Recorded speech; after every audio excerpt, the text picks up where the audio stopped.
সরস্বতী বিদ্যাদায়িনী, তিনি মায়ের জ্ঞান শক্তি।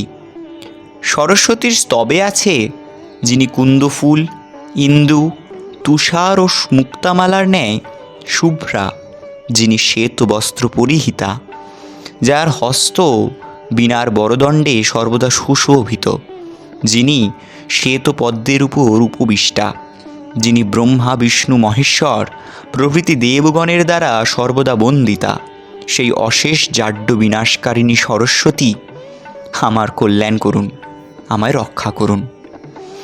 সেই বীণা ও পুস্তকধারিণী মুরারিবল্লভা সর্বশুক্লা সরস্বতী আমার জিহ্বায় অধিষ্ঠিতা হন। সরস্বতী বীণারূপিণী বাগদেবতা। দেবীর হাতে পুস্তক ও বীণা।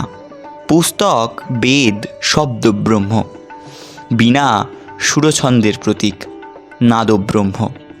শুদ্ধ সত্যগুণের পূর্তি, তাই সর্বশুক্লা। শ্বেতবর্ণটি প্রকাশাত্মক। সরস্বতী শুদ্ধ জ্ঞানময়ী প্রকাশ স্বরূপা। জ্ঞানের সাধক হইতে হইলে সাধককে হইতে হইবে দেহে মনে প্রাণে শুভ্র শুচি। হাঁস জলে বাস করে, কিন্তু তার গায়ে জল লাগে না।